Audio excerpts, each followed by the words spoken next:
Entonces, vamos con el 14 de Apocalipsis. Como saben, los párrafos no los voy a leer a menos de que sea demasiado necesario.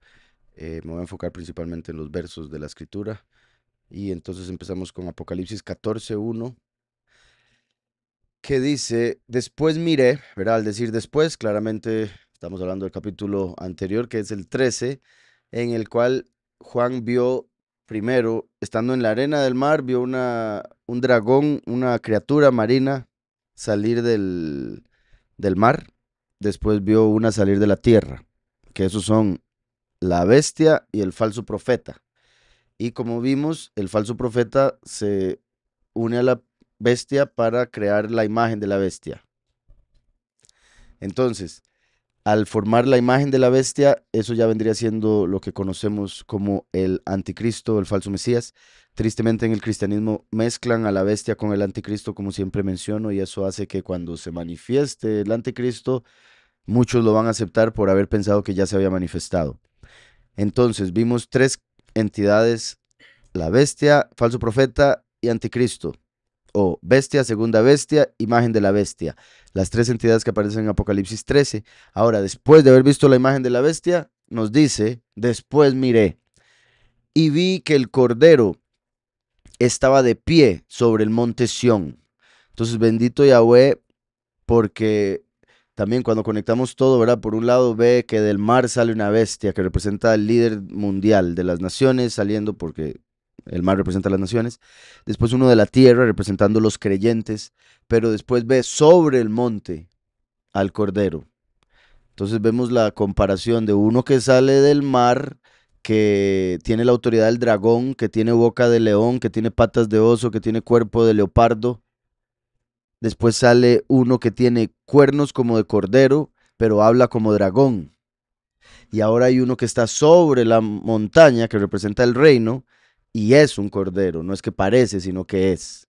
¿Sí me explico? Entonces ahora ya se ve al verdadero Mesías, el cordero, sobre el reino de Yahweh, que es representado por el monte Sión. Y recuerden lo que dice la escritura también, que hermosos son los pies del que predica las buenas nuevas. Hermosos son los pies sobre las montañas de aquellos que predican las buenas nuevas. Entonces ahora está el Cordero de pie sobre el monte de Sión. Y con él, y bueno, llegó apenas para el capítulo perfecto, el hermano aquí. Y con él 144,000 que tenían el nombre de él y el de su padre escrito en la frente.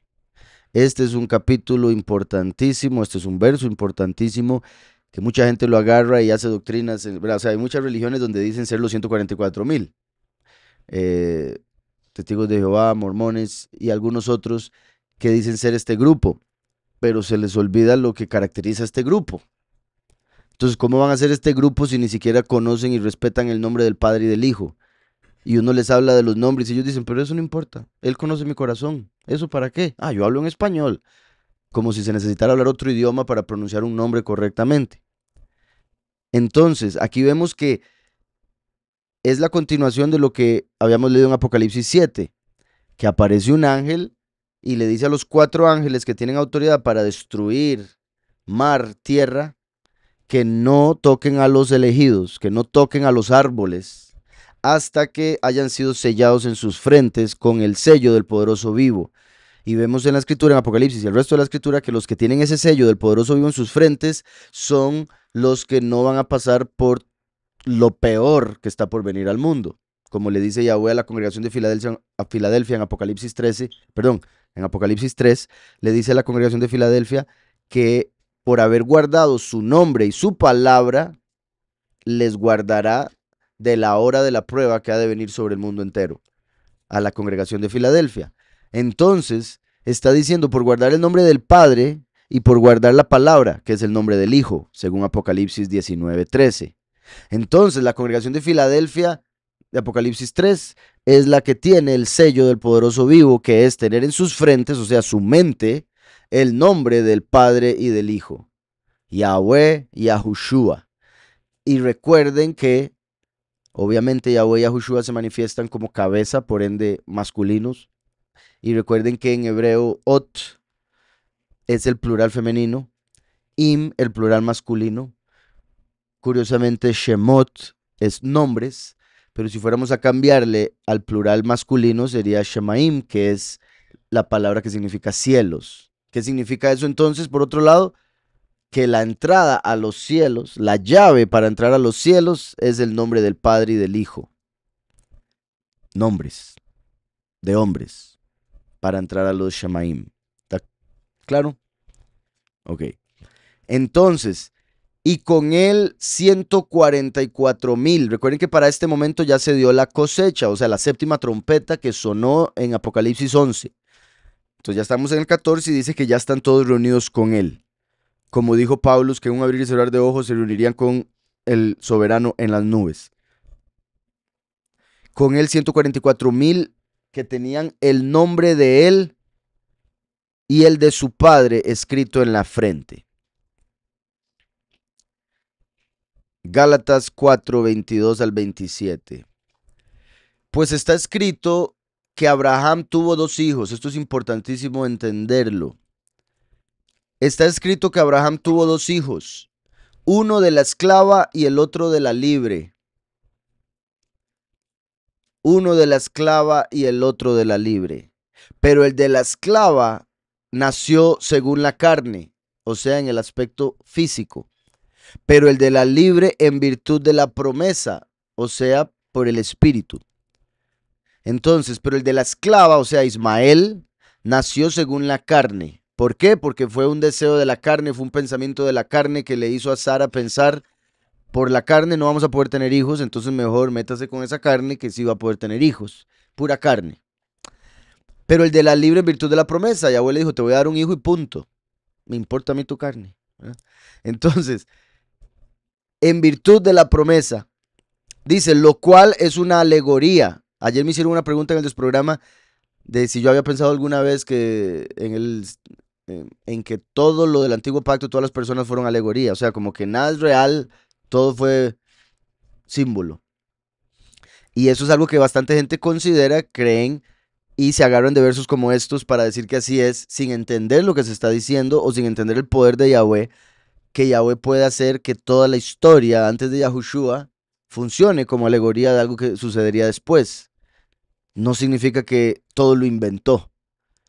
Entonces, Yahweh permitió lo de Abraham estando con Hagar para tener Ismael, por un lado porque nos dio libre albedrío y por otro lado porque tenía que dejar un reflejo de cosas que vendrían después.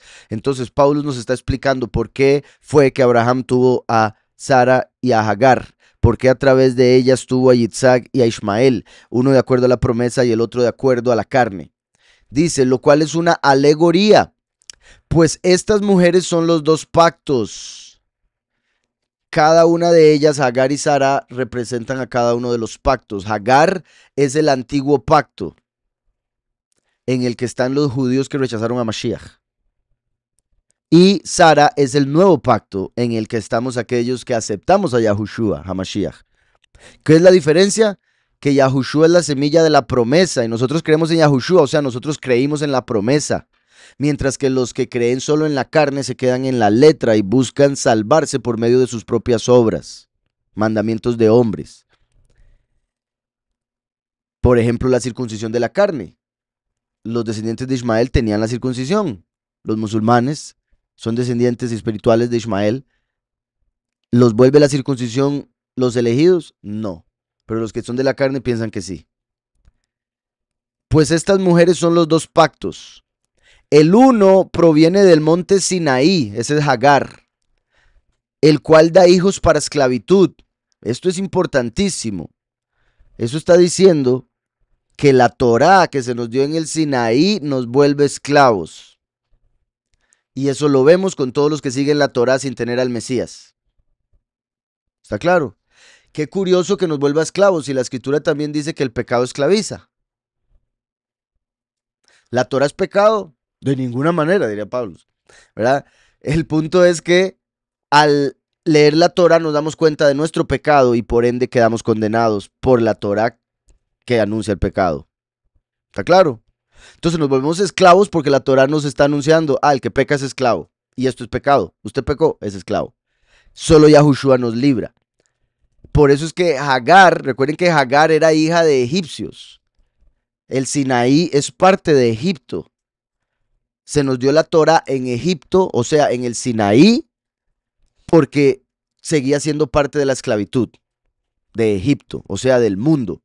Estábamos ya en el desierto, pero seguía siendo parte de Egipto. Por eso quedamos 40 años dando vueltas después de haber adorado un becerro de oro, ídolo que se trajo de Egipto. ¿Sí me estoy explicando? Entonces, el cual da hijos para esclavitud. Otra cosa aquí, recuerden como he mencionado y lo he estado mencionando mucho últimamente con respecto a el cambio de administración de Samael a Heilel y después cuando vino Yahushua que tomó ya el control de toda la administración de la tierra, de la creación. Curioso que es Heilel el acusador. ¿Cómo acusa? Agarrándose de la ley. Y por eso es que da hijos para esclavitud. El uno proviene del monte Sinaí, el cual da hijos para esclavitud. Este es Hagar. Qué curioso que Sinaí significa espinoso. El Sinaí, ven, espinoso. En inglés, thorny. Entonces, ¿cuándo fue que salieron las espinas en el mundo? Cuando se cometió el pecado. Antes del pecado no había espinas. Las espinas representan el dolor, el sufrimiento y todo lo malo que vino con el pecado. Por eso a Yahushua le pusieron una corona de espinas. Porque él estaba tomando nuestro pecado en el madero. Y ellos pensaban que él era el rey del pecado. Porque decían que venía de Belcebú. ¿Sí me explico? Ok. Entonces, qué curioso que el Sinaí hace hijos de esclavitud y es el antiguo pacto. ¿Y qué es la esclavitud? Servir al pecado. ¿Y qué es el pecado? Las espinas. Entonces llegamos al Sinaí a espinarnos. Por medio de la ley se nos mostró la transgresión y dolió el punzón. ¿Sí me explico? De ahí también se conecta con el aguijón contra el que está peleando Pablo. Por ejemplo, el deseo de ganarse el cielo a puras obras, que es un deseo de la carne, de la soberbia del ego del hombre. De decir, no, yo puedo, yo me lo gano. Olvídese de eso. Eso es decir que usted le puede ganar a Yahweh. Y ahí ya entraría otra conversación de Jacob peleando con Elohim, pero eso es otra cosa. La violencia espiritual, pero sí, mejor ni entro ahí. Entonces, Sinaí, sí, ni ahí. Entonces, dice, lo cual es una alegoría, pues estas mujeres son los dos pactos. El uno proviene del monte Sinaí, Hagar, el cual da hijos para esclavitud. Por eso Ismael era hijo de Abraham, pero era hijo de Hagar, por ende era esclavo. Este es Hagar, pues Hagar es el monte Sinaí en Arabia y corresponde a la Jerusalén actual. Recuerden que Arabia significa planicie árida, ¿verdad? Ese desierto donde está el Sinaí es Arabia en ese aspecto. Y de ahí también la conexión de los árabes con el Islam. ¿Sí me explico? De hecho, los musulmanes más, o sea, la mayoría de los musulmanes lo que hablan es árabe. Entonces ahí esa conexión. Ya que ésta, junto con sus hijos, está en esclavitud. Vean que dice en Arabia y corresponde a la Jerusalén actual. O sea, por más que sea Jerusalén y se llame así o se haya llamado así, espiritualmente es Arabia, espiritualmente viene siendo Egipto. Recuerden lo que dice Apocalipsis 11, a los dos testigos los matan en el lugar que en sentido espiritual es Egipto, ¿verdad? Sodoma y Egipto, donde también mataron a su soberano, Yahushua, entonces es Jerusalén. Corresponde a la Jerusalén actual, todo el mundo orando por la Jerusalén actual, todo el mundo peleando por la Jerusalén actual y no se dan cuenta que es Hagar. Ya que ésta, junto con sus hijos, está en esclavitud. Qué curioso, ¿se acuerdan que también les he mencionado cómo mucha gente está esperando que ahorita se dé la guerra de Gog y Magog? Pero vemos en Apocalipsis que la guerra de Gog y Magog sucede después de un milenio de paz en Jerusalén. ¿Ha habido paz en Jerusalén en nuestro tiempo? Olvídese de eso. Entonces no es Gog y Magog lo que viene. ¿A qué me refiero con eso?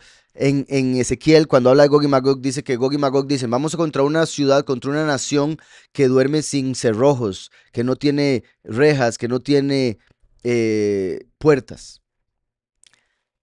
Ese no es el caso de Israel. Israel está lleno de rejas, cerrojos y puertas. Entonces, está hablando de la Jerusalén o la Israel que viene del milenio, no de la de este tiempo, no de la actual.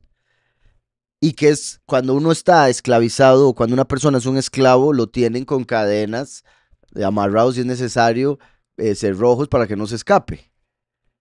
Entonces vean cómo, qué curioso dice la Jerusalén actual, ya que esta junto con sus hijos está en esclavitud. Por eso el Estado de Israel de hoy en día, que es deprimente.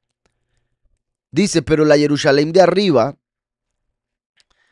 qué curioso porque el Estado de Israel, ¿verdad?, es el Estado y es donde está el lugar más bajo, entonces es deprimente. Pero bueno, es otra cosa. Entonces, el Estado de Israel, entonces dice, ya que esta junto con sus hijos está en esclavitud, pero la Jerusalén de arriba, la cual es madre de todos nosotros. Entonces la Jerusalén de arriba quiere decir que es otra diferente a la de ahorita, actual. La de ahorita es una representación. Uno entonces en el milenio podría hablar y decir, la Jerusalén era alegoría. Y va a salir uno, entonces no existía. ¿Verdad? No, sí existió, pero existió para representar una Jerusalén elevada. ¿Sí me explico? Y sí existió porque existe, ahí la vemos, ¿verdad? Mi punto es que vean cómo algo que sí existe, después dicen que no existe por falta de fe. Así sucedió con Abraham, Agar y todos esos que dicen, no, eso fue alegoría. Y volviendo al punto, hay una Jerusalén actual, la terrenal, y una Jerusalén de arriba. Y Pablo se está diciendo que la de arriba es la madre de todos nosotros. Eso es clave, porque eso está indicando cómo Yahweh es el Padre, Yahushua es el Hijo y nuestro hermano, y la Jerusalén es la madre, no María, la que adoran los católicos. Recuerden que la madre del Mesías se llama Miriam, empezando por ahí, y tiene mucho honor y todo, pero no se dice todo lo que dicen de ella en el catolicismo. Ella está en el paraíso de fijo, tirándosela rico, pero no hay que adorarla ni rogarle para que nos perdone, porque ya nos perdonó Yahweh por medio de Yahushua. Ella no es la madre del Todopoderoso, ella es la madre del Mesías en la carne. Pero la madre de todos nosotros es la Nueva Jerusalén. ¿Y a qué se refiere eso? La Ruach HaKodesh, el espíritu apartado. Recuerden cuando la mamá y los hermanos del Mesías pensaban que él estaba loco.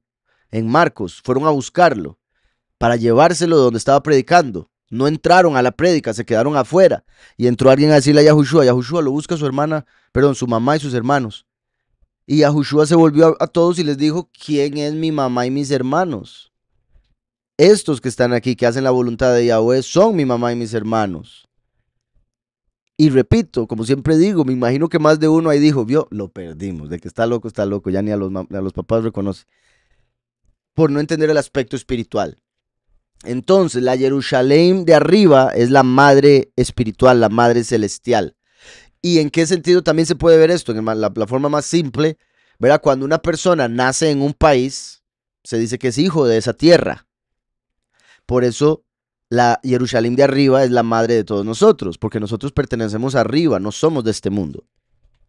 Andamos aquí de peregrinos, de pasada, embajadores de la Nueva Jerusalén.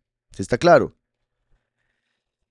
Entonces, pero la Jerusalén, que Jerusalén significa enseñanza de paz, la instrucción de paz, que trae completitud, que eso es lo que se refiere a la paz, shalom en hebreo, estar pago. Entonces, la enseñanza de paz, qué curioso, es la Jerusalén de arriba. ¿Qué dice la escritura del espíritu apartado? Que el espíritu que nos daría Yahushua nos enseñaría todas las cosas. Y es el que nos da la paz que sobrepasa todo entendimiento. ¿Sí me explico? Entonces, la Ruach, y digo la, ¿verdad? Recuerden que Ruach en hebreo es lo que se traduce como espíritu, pero Ruach en hebreo es una palabra femenina. Por eso digo la Ruach, aunque en español se dice el espíritu. ¿Ok?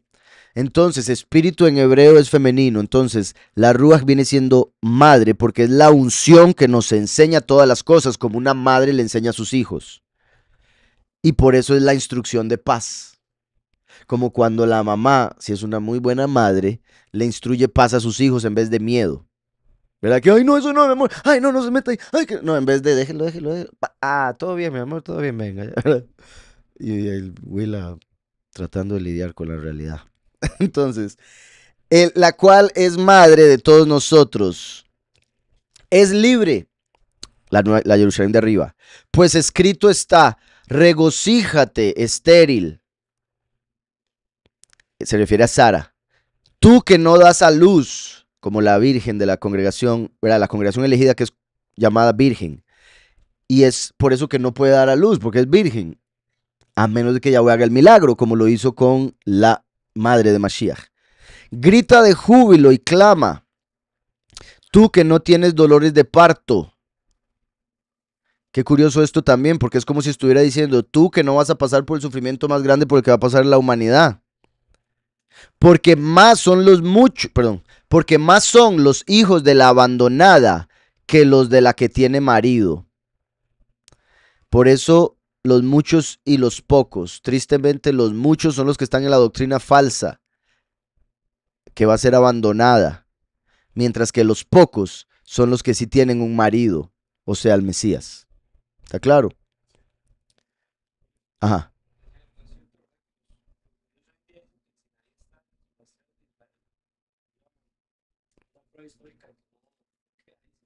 En Arabia Saudita, exacto. Sí, ¿verdad? Los judíos hoy en día dicen que está ahí en Israel para poder llevar a todos los turistas que puedan y hacer todo el dinero que puedan, pero el monte Sinaí no es donde nos dicen. Aunque ellos digan Sinaí, no es ahí. En Arabia Saudita es donde queda y de hecho lo tienen todo encerrado y quieren construir una carretera gigante por ahí que atraviese el monte Sinaí, imagínese usted. Pero sí va a haber un nuevo éxodo, que es lo que de hecho nos va a llevar a este momento que estamos leyendo del arrebatamiento verdadero. Porque recuerden que en el cristianismo se enseña que va a haber un rapto y la gente donde sea que esté desaparece y ahí queda la ropa, ¿verdad? Pero la escritura nos dice no va a ser así. Primero los elegidos tienen que irse de donde estaban, como Lot se fue de Sodoma.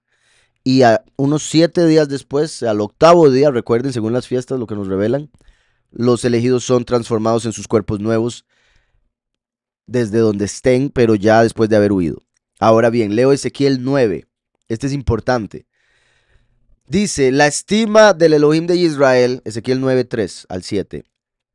La estima, recuerden que Yahushua trajo el favor, el último trae la estima. Entonces, cuando se dice la estima, por eso es que la estima, con la verdad, que la verdad duele.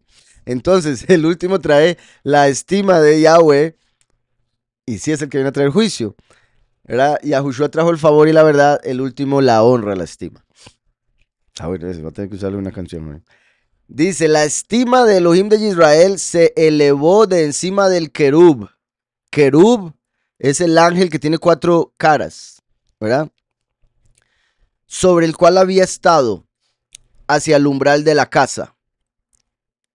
Y llamó Yahweh, qué curioso esto también, hasta ahora lo pienso, porque se acuerdan Ezequiel 28, mismo libro, Yahweh habla de Satán y se refiere a él como un querub.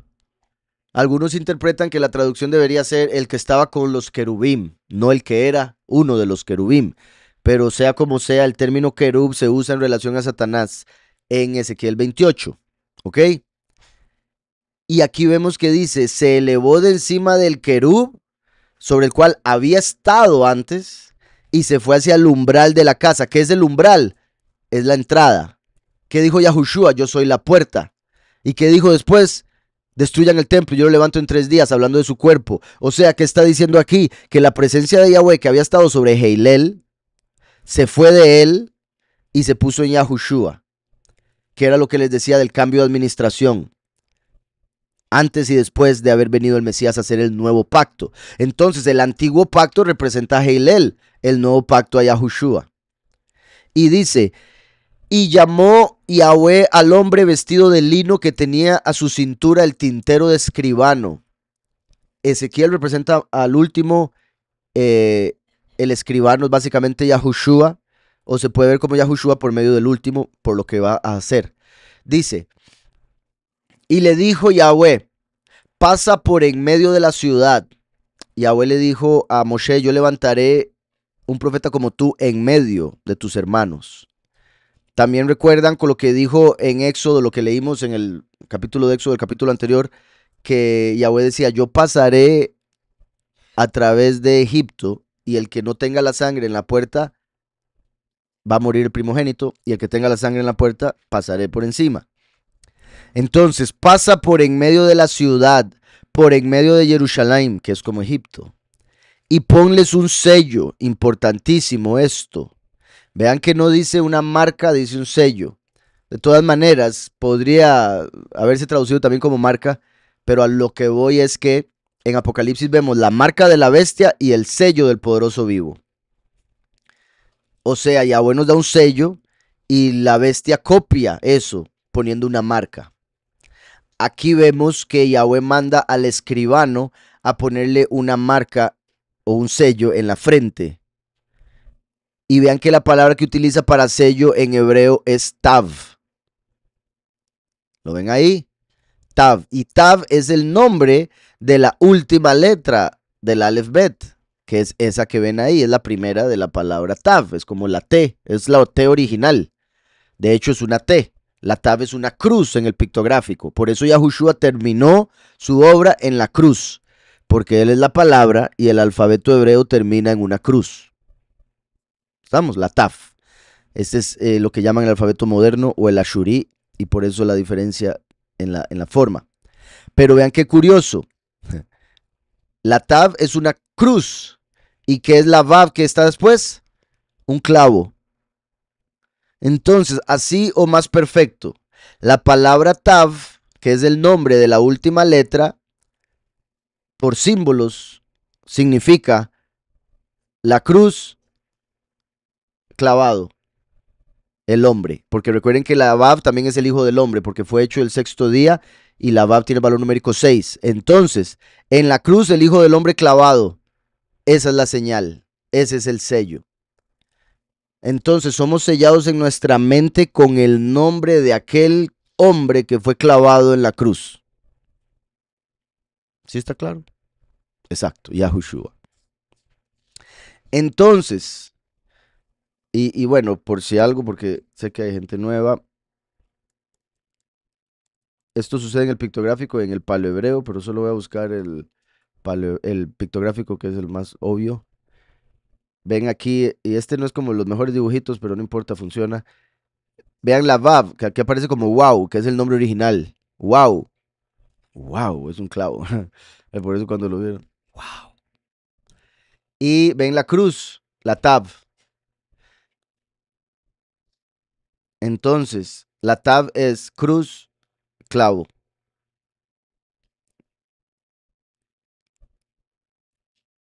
Y curiosamente, normalmente una señal se hacía con una cruz, ¿verdad? Como donde estaba el tesoro, la X. Y si podían, clavaban algo ahí para marcar mejor el punto. Continúo. Entonces, y ponles un sello en la frente a los hombres que gimen y claman a causa de todas las abominaciones que se hacen en medio de ella. ¿Verdad? No se trata de que el que gime y clame Yahweh lo salva. No, porque hay más de uno que para que lo salven, así no es. El punto es el que verdaderamente siente en su interior dolor por la situación del mundo. Esos claman ante Yahweh, pero de una manera genuina, en oración. No esa falsa, ¿verdad? El victimizarse o todo eso que hace el mundo, falsa humildad y demás. En la frente de los hombres que gimen y claman a causa de todas las abominaciones que se hacen en medio de ella. A los otros dijo, oyéndolo yo, pasad por la ciudad en pos de él, ¿verdad? Porque era él y habían otros 7 que iban con él. A los otros dijo, oyéndolo yo, pasad por la ciudad. Y bueno, pueden que hayan sido 6 y el otro era el séptimo, pero a ver, eh, para no decirlo mal. Porque es como lo de Miqueas 5:5. Y 6 hombres venían en el camino y después entre ellos había un varón, el séptimo. Entonces, como la menorá, el del medio era el escribano y los otros 3 a cada lado, los que andaban con él, representa la menorá, todas las congregaciones, representa el malach Micael con todos los demás malachim principales, ¿verdad? Que son 7 con Micael. Entonces, dice, a los otros dijo, oyéndolo yo, pasad por la ciudad en pos de él, o sea, pasen por ahí después de haber pasado el escribano. Entonces el escribano pasa escribiendo la señal y después vienen los otros 6 matando a todos los que no tienen la señal. Dice, pasad en pos de él, matad No miren con piedad vuestros ojos, no tengáis compasión. Qué duro esto. El mismo Yahweh, que es la compasión misma, dice, ya va a llegar un punto donde no va a haber compasión, se va a ver acabado y por ende con todo. Matad a viejos, a jóvenes y a vírgenes, a niños y a mujeres. Vírgenes, qué curioso.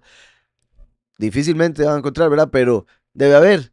Ahora bien, a lo que voy es que lo habla en general como personas muy apartadas, no necesariamente en el aspecto más físico que la mayoría de la gente toma. Y recuerden que las congregaciones elegidas son vírgenes, o las congregaciones más apartadas son vírgenes, pero recuerden que hay cinco vírgenes prudentes y 5 insensatas. Aquí están las insensatas, las que sí llegaron a conocer la verdad, pero no perseveraron en la verdad. No quedaron en la verdad hasta el fin, como dice la escritura. El que persevere hasta el fin será salvo. Si no perseveraron, hasta ahí llegaron. Y esas son esas vírgenes. Y a vírgenes, a niños y a mujeres, hasta que no quede ninguno. Oigan, pero todo aquel sobre el cual esté el sello, no os acerquéis. Eso es lo que vemos en Apocalipsis 7. El ángel dice, no toquen a los árboles, que son los que dan fruto de labios que confiesan su nombre, Hebreos 13:15. No toques a los árboles hasta que sean sellados los elegidos. Una vez que son sellados, nadie los puede tocar. Como dice aquí, todo aquel sobre el cual esté el sello, no os acercaréis. Y comenzaréis por mi lugar apartado, porque el juicio empieza desde la casa. Por eso en Apocalipsis 11, que es donde aparecen los dos testigos, ¿qué es lo que le dice Yahweh a Juan? Vaya y mida mi casa. Pero deje el patio afuera, deje el patio aparte, porque ese es entregado a los gentiles, porque fue hecho por Herodes, no era parte del templo. Comenzaréis por mi lugar apartado. Comenzaron pues desde los hombres ancianos que estaban delante del templo. Les dijo, contaminad la casa, llenad los atrios de muertos y salid. Y salieron a matar en la ciudad.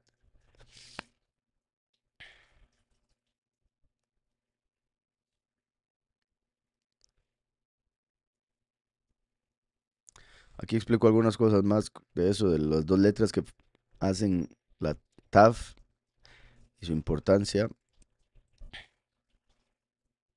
la conexión que tienen con el primero y con el último y demás. Sofonías 3:8-9 dice, por tanto, esperadme, como me gusta esto, ya voy diciendo esperadme. Qué difícil esperar a alguien que no prometió llegar, ¿verdad? Y así está la mayoría de la gente, o esperando al que no es. Pero Yahweh, ¿verdad? Y a lo que voy es que Yahweh habla de la congregación como su mujer. Entonces uno imaginándose, ¿verdad? Hablando con la mujer, espérame, ya llego, tranquila. Y toda desesperada porque se estalló. Pues. Entonces dice, por tanto, esperadme, dice Yahweh, hasta el día en que me levante para juzgaros. Vean que la palabra que dice me levante es kumi, que es del verbo kum, claramente, y hace alusión a la venida del último descendiente de Yosef. Dice, porque mi determinación es reunir a las naciones. Bueno, porque mi determinación es reunir las naciones, juntar los reinos, para derramar sobre ellos mi enojo. Derramar, o sea, un líquido. Y eso son las copas de la ira que están llenas de la sangre de los justos que van a matar durante la gran tribulación, que son los muchos. Todo el ardor de mi ira, hasta que el fuego de mi celo consuma toda la tierra, o sea, hasta que ya se haya acabado todo en la tierra, como en el diluvio, pero ahora con fuego. En aquel tiempo, refiriéndose al fin de los tiempos, oigan esto, devolveré yo a los pueblos pureza de labios. Yahweh está prometiendo que en el fin de los tiempos Él purificaría la boca de los creyentes que dicen invocarlo a Él y están invocando a otro. En aquel tiempo devolveré yo a los pueblos pureza de labios para que todos invoquen el nombre de Yahweh, para que les sirvan de común consentimiento. Entonces, qué triste cuando uno le revela el nombre de Yahweh a alguien y ese alguien dice, pero eso no importa. Y está por todo lado en la escritura. Entonces, como no tienen conocimiento de la escritura, dan por un hecho que sus opiniones engañosas de su corazón engañoso, como dice Jeremías, son correctas y que Yahweh piensa como ellos, como dice Yahweh enojado, porque pensaste que yo era como tú, en vez de buscarle para conocerle. Muchas veces en parejas y en realidad en cualquier relación, amigos, lo que sea, muchas veces hay pleitos porque una persona de los dos está esperando que la otra sea como ella o como él. En el sentido de que piense igual, que haga las cosas igual, y cuando se sale un poquitito, hay molestia. Lo ve como ataque, lo ve como ofensa, lo ve cuando quizá ni siquiera es personal, es simplemente su forma de ser, su forma de comportarse, su forma de hablar, etcétera. Y obviamente hay formas malas de comportarse, pero mi punto es, como siempre digo, cada cabeza es un mundo y la gente tiende a juzgar de acuerdo a su mundo, en vez de sujetar su mundo al mundo de Yahweh y lo que Yahweh dice con respecto a qué es lo bueno y lo malo. Pero para alguna gente algo es malo y para Yahweh no lo es. Y esa persona está juzgando a todo el mundo de impío y de pecador y Yahweh no lo está haciendo. ¿Sí me explico? Entonces, en el mundo de esa persona, todo el mundo es un pecador y un maligno y solo él es perfecto o santo o lo que sea. Entonces dice, en aquel tiempo, hoy en día, devolveré yo a los pueblos pureza de labios. Entonces, cuando uno le dice a la gente los nombres y la gente dice, ¿y por qué usted lo sabe? ¿O por qué hasta ahora? ¿Por qué mi abuelita no lo sabía? Porque él dijo, en aquel tiempo, en el fin, no cuando usted quiera o no en todo el tiempo, no, en el fin voy a devolver los nombres, pureza de labios, para que me invoquen como es. Y si ya se está revelando los nombres, entonces, ¿qué nos dice eso? Estamos en el fin.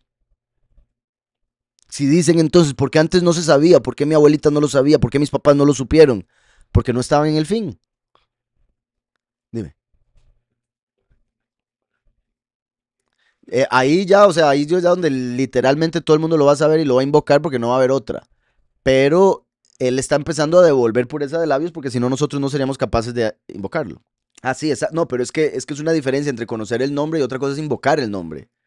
Una cosa es decir, sí, él se llama Yahushua, y otra cosa es decir, Yahushua es mi soberano, yo le sirvo a él.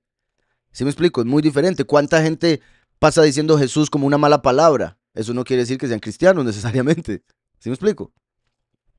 Entonces, para que todos invoquen el nombre de Yahweh, entonces ya el hecho de que todos lo vayan a invocar, eso ahora sí, es cuando ya todos lo hayan entendido. Pero tiene que haber un proceso de llegar a conocer el nombre y ese es el proceso en el que estamos, a eso me refería. Ajá, exactamente, ya para ese momento que eso es parte de lo que dice pureza de labios. ¿Qué fue lo que Yahweh hizo en Babel? Confundió las lenguas. O sea, recuerden que el labio en hebreo es sinónimo de idioma, lengua sinónimo de lenguaje. Entonces, dos términos sinónimos en español, pero que no son lo mismo en realidad, porque idioma hace alusión a un lenguaje de los labios para afuera. Lenguaje hace alusión a algo muy interno, o sea, tener un conocimiento muy profundo de. Entonces, ya voy a volver pureza de labios, quiere decir que nos va a devolver la lengua original, nos va a devolver el idioma original que hablábamos antes de Babel. Ya Babel. Exacto, para que todos den frutos de labios, exacto.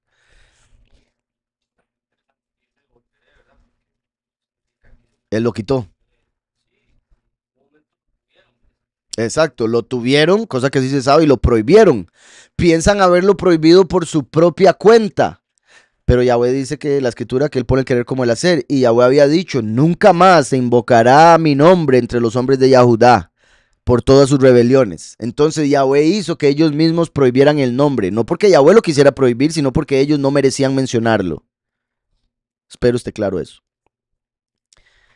Para que todos invoquen el nombre de Yahweh, para que les sirvan de común consentimiento. Es el problema de ahorita, que no hay común consentimiento. Todo el mundo está en lo que le da la gana, en la doctrina que sea, lo que se inventó.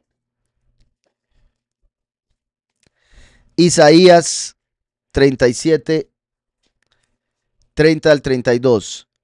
Dice, esto te será por señal.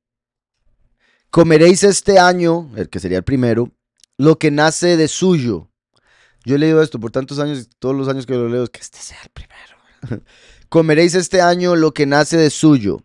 el año segundo lo que nace de suyo, pero el tercer año sembraréis y segaréis, como haciendo alusión a que en el tercer año de la doctrina de los dos testigos, bueno, 3 años y medio, ¿verdad? Se da la cosecha. Plantaréis viñas y comeréis su fruto. Los frutos se cosechaban en Sucot.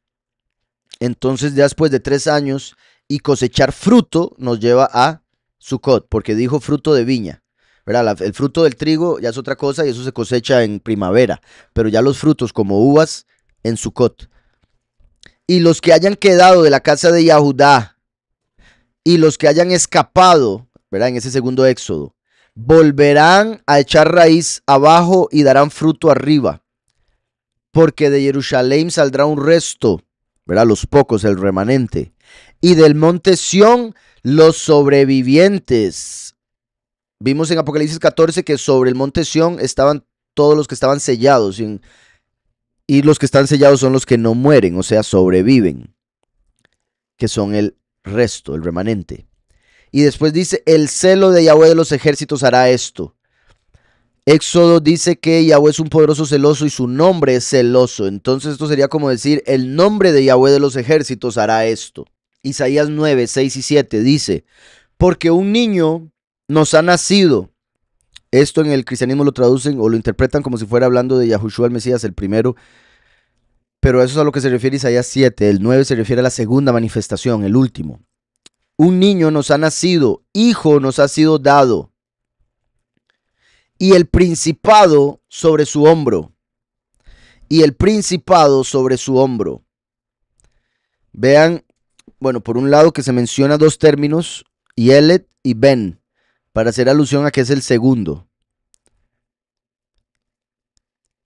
El principado, vean que tiene dentro de la palabra principado el término zar, o incluso Sará, con la hey. Recuerden que Sara es nobleza, no lo puedo seleccionar, pero ahí lo ven. Sara es nobleza o princesa. Y Israel tiene zar dentro de, porque es el que recibe el principado sobre su hombro. Y el principado sobre su hombro en hebreo es Shechem. Shechem. ¿Cuál era la tierra de Yosef? Shechem. Entonces, es el descendiente de Yosef el que tiene el principado, zar, sobre su hombro, Shechem. ¿Está claro? Se llamará su nombre admirable consejero. Es por medio de la Ruach que logramos aconsejar. Poderoso fuerte es Yahweh manifestándose en el fin, como hombre. Padre eterno, porque es Yahweh, no Yahushua, o sea, es el Padre, no el Hijo. Príncipe, porque viene a ser rey, no como Yahushua, que vino como sacerdote. De paz, porque viene a traer la paz, no como Yahushua, que dijo, yo no vine a traer paz. Y Jeremías habla de que este se manifiesta en el puro fin de los tiempos, el príncipe de paz. De lo dilatado, o más bien, perdón, lo dilatado de su imperio y la paz no tendrá límite sobre el trono de David y sobre su reino. Entonces, es el que va a tomar el trono de David, que va a ser su propio reino, y una vez que empiece a reinar nunca se va a detener su reino. Eso confirma que se refiere al fin, porque Yahushua vino, y obviamente su reino no se termina nunca, pero él vino y el mundo siguió como estaba, en pecado.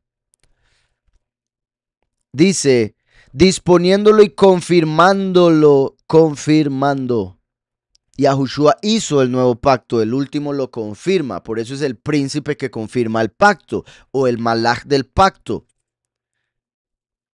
Confirmándolo en juicio y en justicia, desde ahora y para siempre. Es muy importante confirmándolo porque en Daniel dice que el príncipe que confirma el pacto, y los cristianos interpretan que ahí se refiere al anticristo. Pero, ¿cuál pacto va a confirmar el anticristo? El pacto lo hizo Yahushua, entonces lo confirma Yahweh. En juicio y en justicia desde ahora y para siempre. El celo de Yahweh de los ejércitos hará esto, nuevamente el celo.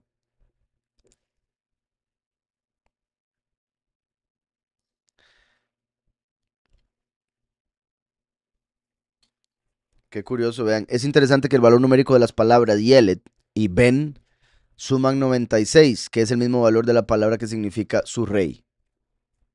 O sea, al decir, porque un Yelet y un Ben, aquí tenemos 44 y 52, 96.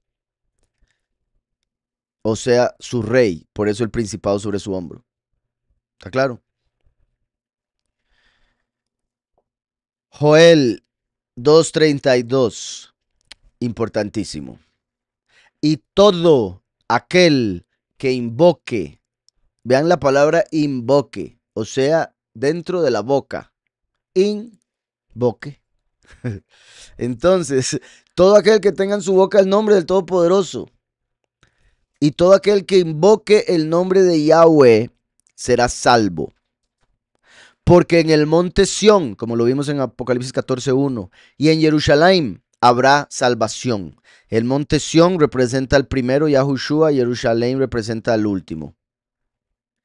Habrá salvación, como ha dicho Yahweh, y entre el resto, que es el redil de los pocos, el cual él habrá llamado, porque muchos son llamados, pocos los elegidos. Hechos 2:21, lo repite Pedro. Y todo aquel que invoque el nombre de Yahweh será salvo. Dice Apocalipsis 14:2 y 3. Después de que vio a los 144,000 con el nombre del Padre y del Hijo en sus frentes, dice, oí una voz del cielo como el estruendo de muchas aguas, como el sonido de un gran trueno. Vea, voz del cielo, estruendo de muchas aguas, como cuando los elegidos están sobre el firmamento, que es un mar de vidrio, que es representado también por cuando el pueblo pasó el mar de juncos, cruzaron el mar y estaban del otro lado cantando la canción de Moshe en Éxodo 15. Dice, oí una voz del cielo como el estruendo de muchas aguas y como el sonido de un gran trueno. La voz de Yahweh es como de un gran trueno. Dice, la voz que oí era como de arpistas que tocaban sus arpas. Cantaban un cántico nuevo delante del trono y delante de los 4 seres vivientes y de los ancianos. Esos 144,000 ahora están junto a los 24 ancianos, los 4 seres vivientes, que son los que estaban arriba. Ahora están ellos delante de los 4 seres vivientes y de los ancianos. Nadie podía aprender el cántico. Es como el cántico de Moshe, Éxodo 15. Nadie podía aprender el cántico. Solo los que tienen el espíritu van a saber el cántico. Y va a ser algo que hasta ese momento vamos a saber. De repente vamos a empezar a cantar todos. Vamos a cantar una canción que no nos sabíamos antes y todos la vamos a cantar a la perfección. No solo en el tono que ese va a ser milagro, sino al unísono, sin equivocarse. Imagínense si uno se equivoca. Corten la cabeza, él no es. Exacto, afinado, todo perfecto. Uno así viéndose a los demás. Nadie podía aprender el cántico, sino aquellos 144,000 que fueron redimidos de entre los de la tierra. Redimidos, ¿qué significa? Ser comprados, o sea, para no experimentar muerte. Cantares 2:10 al 13. Cantares. Habló mi amado, refiriéndose a Mashiach, y me dijo, refiriéndose a la congregación, amada mía, hermosa mía, levántate y ven. Amada mía, hermosa mía. Entonces, una canción ahí que tengo, después se la muestro si quiere. Entonces, amada mía, hermosa mía, levántate y ven. Vean qué curioso que es el Mesías diciéndole a la congregación, hey, levántese, venga. Pero la congregación es la que está esperando que él se levante y venga por ellos a recogerlos donde sea que estén, a la hora que sea, en el rapto. Pero no, Yahushua está diciendo, no se vaga, levántese, levántese y venga hacia mí. ¿Por qué? Porque él ya vino a convertirse en el camino. Entonces ahora nos toca a nosotros caminar hacia él. Pero la congregación del mundo quiere no un camino, quiere una silla para sentarse a esperar el rapto. No quieren ir por el camino porque cansa. Les dan miedo los obstáculos.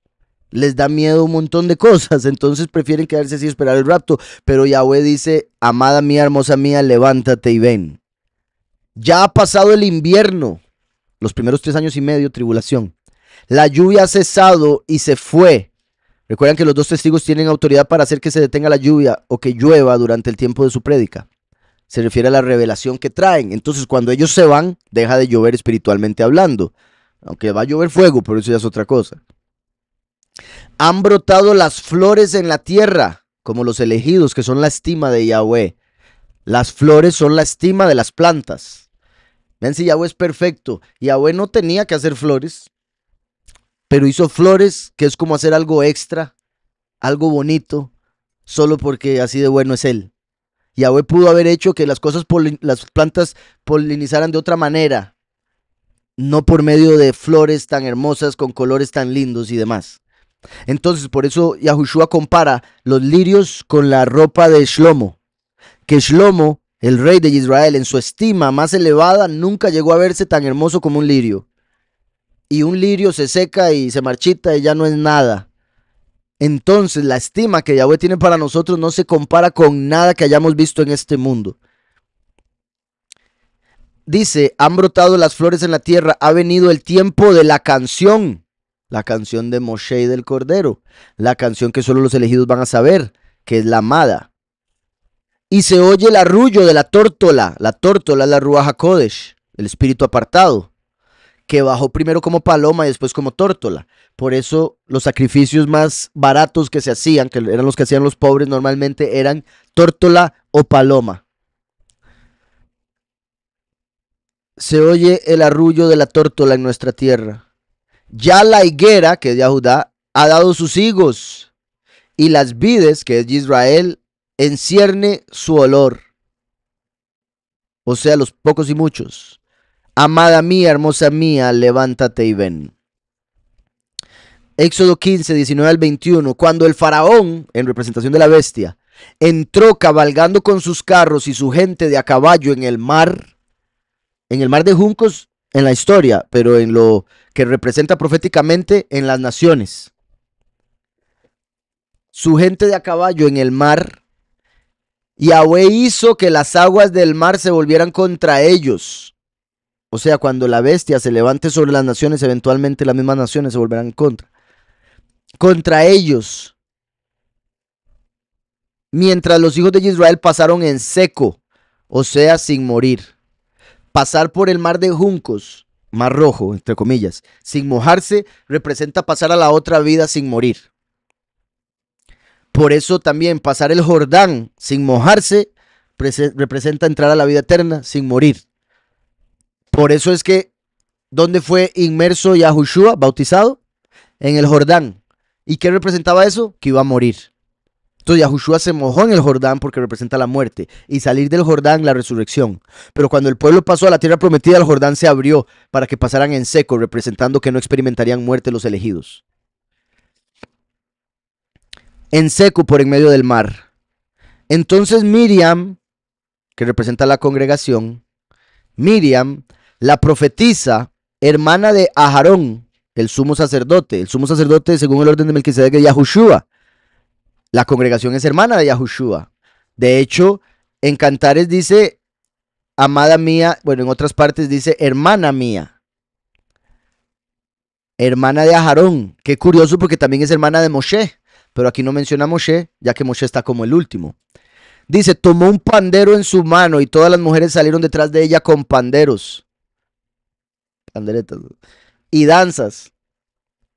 Y Miriam repetía, cantad a Yahweh, porque se ha cubierto de estima, que representan las flores.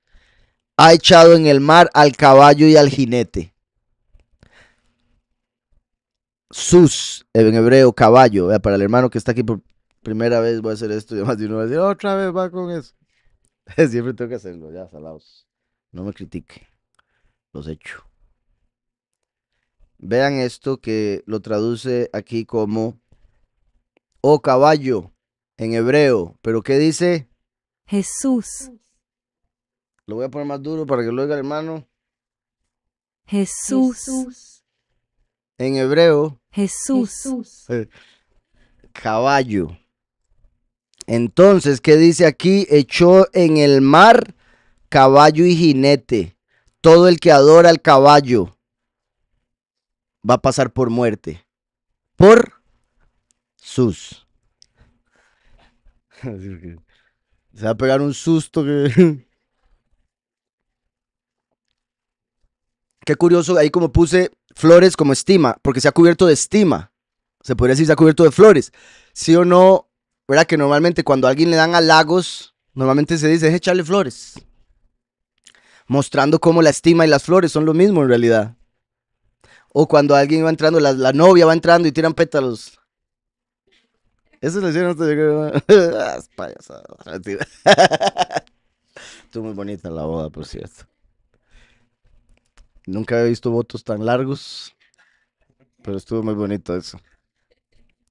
Sí, una hoja así llena de letras y después hace, ok, y entonces, y hora y media tarde después de eso, la novia. Ahora sí, nunca es culpa de la novia. Estoy molestando, chicos. Levántate y ven, sí, eso estaba diciendo el hermano. Hey, levántate y ven porque ya se nos van a ir los invitados. Ok, ahora sí. Apocalipsis 14, 4 al 5 dice, estos son los que no se han contaminado con mujeres. Ahí más de uno paró de leer. Tristemente, ¿verdad? Llegué, no, ya no puedo ser, dicen. ¿Verdad? Porque lo interpretan de la manera literal. Todo lo demás se entiende que es simbólico y aquí llegan y lo quieren ver literal. Si la congregación elegida es una virgen, sus miembros son vírgenes. ¿Qué hace a la congregación elegida ser virgen? Que es la que acepta a Yahushua y lo está esperando para casarse con él. Entonces, la gran ramera es la iglesia falsa, que se acuesta con el espíritu que sea por dinero, por más fama, por más personas, ¿verdad? Los pastores que hacen lo que sea con tal de que sus iglesias se le llenen. Entonces, la gran ramera es la iglesia más falsa que dice creer en el Mesías. La virgen es la iglesia verdadera que tiene al Mesías. Entonces, no se han contaminado con mujeres. ¿Qué quiere decir eso? Son los que no se han contaminado con las iglesias falsas, con las doctrinas del mundo. Pues son vírgenes. Son los que siguen al Cordero por donde quiera que va. También por si algo, Yahushua es virgen. Y si Yahushua es nuestro cuerpo, entonces si somos uno con él, nos convertimos en vírgenes. Eso es como lo mismo de la circuncisión que mencioné ahora. Son los que siguen al Cordero por donde quiera que va. O sea, no son los que se quedan en una iglesia X ahí escuchando y no haciendo preguntas, sino que siguen al Cordero por donde quiera que va. Si el Cordero está en una congregación, ahí se quedan. Pero si el Cordero sale de esa congregación, van con el Cordero. No se quedan en esa iglesia. ¿A qué me refiero con eso? Cuando uno está en una doctrina falsa y la conciencia, la razón, la lógica le empiezan a decir, eso no me suena, eso está mal. Eso es Yahushua diciéndole, hey, yo voy a seguir, ¿usted se va a quedar aquí?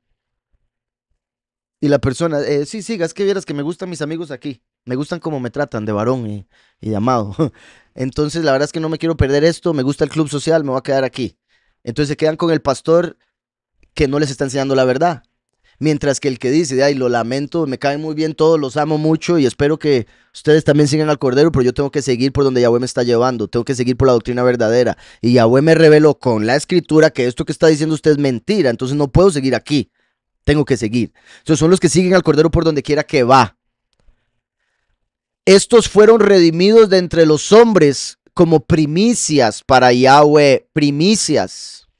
Son los primeros después de Yahushua en entrar a la vida eterna con un cuerpo perfecto.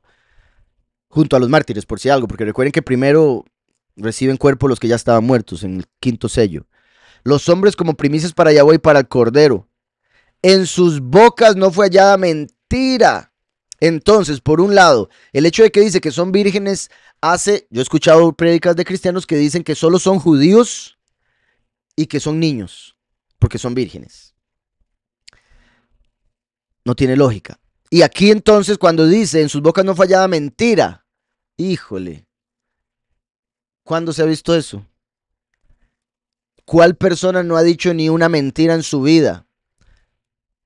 Si uno desde niño empieza a mentir por error, ¿verdad? O sea, no estoy diciendo que sea bueno mentir de niño, pero de niño apenas el niño sabe que puede mentir, lo empieza a hacer. hasta que el papá le dice no, no vas a mentir más. Y hasta que ya el niño entiende que la mentira lleva al dolor, entonces dice, no, mejor digo la verdad, me va a doler menos. ¿Sí me explico? Así es como se debería ir educando para que no mienta. Pero por naturaleza el niño va a mentir. Entonces, pues no sé si ustedes han visto la película, la verdad no me parece muy buena, pero hay una película de un mundo donde no se podía mentir y un hombre descubre la mentira y se vuelve el más poderoso del mundo, porque todo el mundo le cree. Es algo similar a lo que pasa con los niños. El niño viene de un mundo donde la mentira no existe. Cuando entra a este mundo donde sí existe, la descubre, piensan que pueden controlar el mundo con la mentira. Entonces tratan de controlar a sus padres. No, pa, yo no hice nada de eso, pero el papá ya sabe, dime. No, es otra de... ¿cómo es? No, es de... Herbe, ahora te la comento, es interesante. Pero esa de Liar Liar también es buena. Gervais, creo que Gervais o Gervais es el apellido. Es inglés el actor. Em, entonces, mi punto es, la doctrina que dice que son niños porque son vírgenes, pero los niños mienten. Incluso cuando uno no quiere mentir, a veces miente sin querer. Porque si usted ve el reloj y dice que son 5 para las 7 y usted dice son las 7, está mintiendo. ¿Sí me explico? Incluso, y de hecho, o sea, son cosas que uno dice, pero eso es una tontera, pero es mentira. Por eso mejor ser más claro. 5 para las 7 o ya casi son las 7 o por ahí. O por ejemplo, o sea, incluso mentiras que uno no sabe. Puede que el reloj diga las 7 pero en realidad son las 6:48 y su reloj está adelantado y mintió sin querer. Pero ahí está el hijo, eso es mentira. Ahora, mi punto es, no es que esté acusando y condenando a todo el que haya dicho las 5:45 y eran las 5:43, ¿verdad?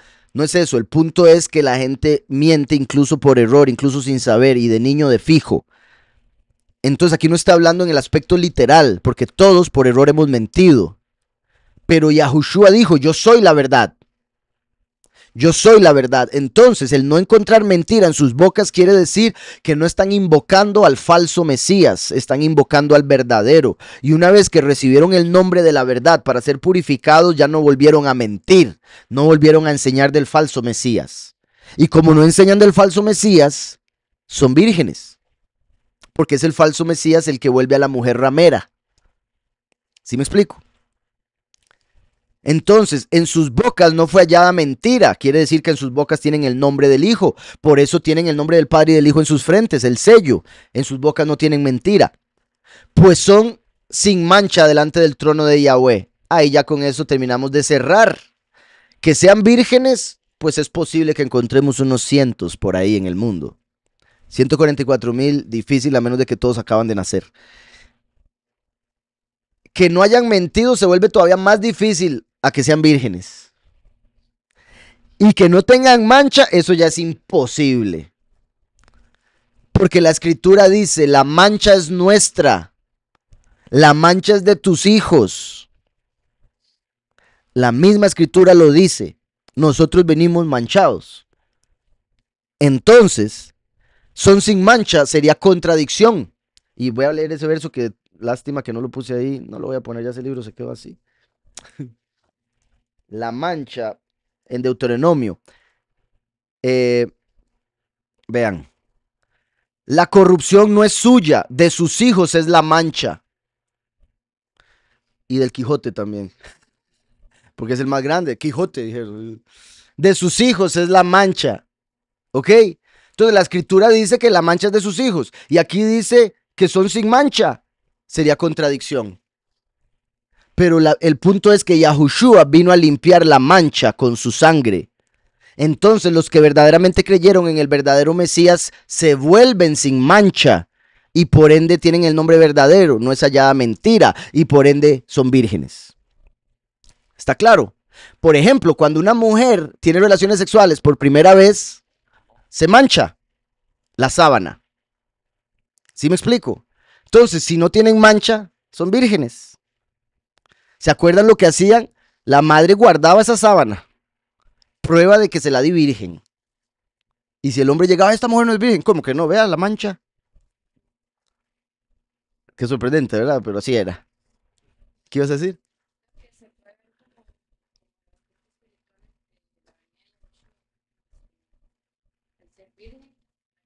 Ujú.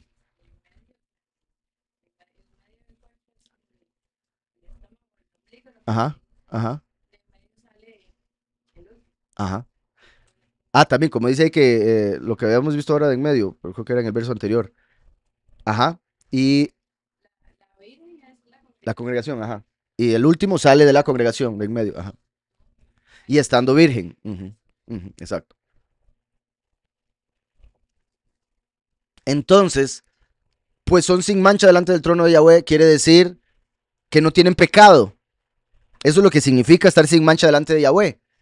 Ahora bien, si 144,000 personas no tienen pecado, entonces ¿para qué vino Yahushua? Eso querría decir que no necesitan a Yahushua y que todos ellos son como Yahushua sin necesidad de él. Y por ende vuelve todo el plan de Yahweh ilógico y sin razón. Sería contradicción al verlo de la manera que se ve en el cristianismo. Esto está diciendo que son sin mancha. ¿Por qué? Porque tienen al Cordero. Eso es lo que nos vuelve sin mancha. Porque si existieran 144,000 personas que literalmente son sin mancha delante del trono, no necesitarían seguir al Cordero, porque pueden ir directo. ¿Sí me estoy explicando?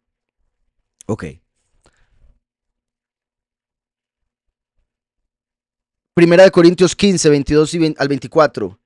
Así como en Adán todos mueren, también en Mashiach todos serán vivificados, pero cada uno en su debido orden. Mashiach, las primicias. Esto se puede interpretar de dos maneras porque recuerden que las comas y puntos y comas fueron añadidos después. En hebreo no hay puntos y comas, no hay comas, nada de eso. Entonces se puede interpretar de dos maneras. Mashiach, las primicias. O sea que Mashiach fue las primicias. Porque fue el primero de nacer, perdón, de resucitar de los muertos para vida eterna. Fue el primero, entonces primicias de los muertos. Pero acabamos de ver que los 144,000 son primicias también. Los hombres como primicias para Yahweh. Entonces, esto también se puede interpretar como Mashiach primero, recibiendo cuerpo nuevo, después los elegidos, que son las primicias, luego los que son de Mashiach, los muchos, en su venida, luego el fin. O sea, después de que ya entren los muchos, que son las uvas del lagar de la ira, viene el fin, que son los últimos 3 años y medio. Cuando entregue el reino al poderoso y Padre, cuando haya suprimido todo dominio, o sea, Samael, toda autoridad, o sea, a Heilel, y todo poder, o sea, a Azazel.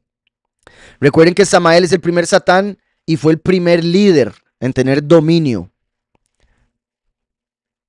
Heilel se le dio la autoridad que tenía Samael antes y tuvo autoridad del cielo y de la tierra sobre la ley. Y Azazel primero se llamaba Azael, que significa el poder del poderoso. Entonces ven ahí la conexión, dominio, autoridad y poder. Los tres satanes a los que Yahweh les tiene que quitar la autoridad que han tenido. Deuteronomio 26, 1 al 3. Cuando hayas entrado en la tierra que Yahweh tu Elohim te da por heredad y tomes posesión de ella y la habites, entonces tomarás las primicias de todos los frutos. O sea, Yahweh dio una orden de tomar primicias hasta que se entrara a la tierra prometida. ¿Qué representa eso? Que hasta entrar a la vida eterna, Yahweh recibe las primicias, que son los 144,000. Tomarás las primicias de todos los frutos que saques de la tierra que Yahweh tu Elohim te da, las pondrás en una canasta e irás al lugar que Yahweh tu Elohim escoja para hacer habitar allí su nombre, el templo. Por eso los elegidos son llevados al cielo, al templo, en la cosecha. No estoy refiriéndome a que cuando alguien muere se va al cielo, no, cuando alguien muere va al Seol. Pero en la vida eterna, Yahweh lleva a los elegidos al firmamento. Dice, te presentarás al Cohen. Yahushua es el Cohen Gadol, el sumo sacerdote, que hayan aquellos días, y le dirás, declaro hoy ante Yahweh tu Elohim que he entrado en la tierra, o sea que ya recibimos cuerpo nuevo, la vida eterna, que he entrado en la tierra que juró Yahweh a nuestros padres que nos daría. ¿De qué fue hecho este cuerpo? Del barro.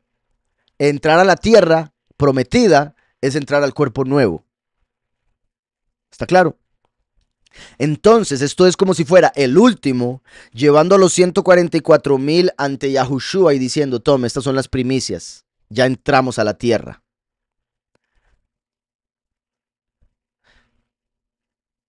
Santiago 1:18. Él de su voluntad nos hizo nacer por la palabra de verdad. Recuerden que Juan 1 dice, en el principio de la palabra, y la palabra estaba con Elohim, y la palabra era Elohim. Y la palabra se hizo carne, y se llamó Yahushua.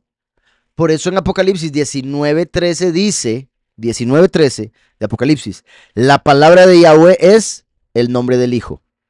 Lo dice al revés. Y su nombre es la palabra de Yahweh. Entonces el nombre del Mesías es la palabra de Yahweh. En el mundo dicen que la palabra de Dios es la Biblia. No, la palabra de Yahweh es el nombre del Hijo. Y el Hijo, por ser la palabra, fue el que inspiró toda la escritura. Ahora bien, si Yahushua, su nombre, es la palabra de verdad, leo esto nuevamente, nos hizo nacer por la palabra de verdad, o sea, nos hizo nacer por medio del nombre del Hijo. Y si nos hizo nacer por medio de su nombre, quiere decir que volvimos a nacer cuando recibimos su nombre y lo confesamos. Por eso somos sin mancha, vírgenes. Nos hizo nacer por la palabra de verdad, para que seamos primicias de sus criaturas. Pasamos de ser criaturas a ser hijos, como dice Juan 1 también, que a todo el que cree, Juan 1:11 y 12, a los suyos vino, mas los suyos no lo recibieron, pero a todos los que creen en su nombre les dio la potestad de ser llamados hijos de Yahweh.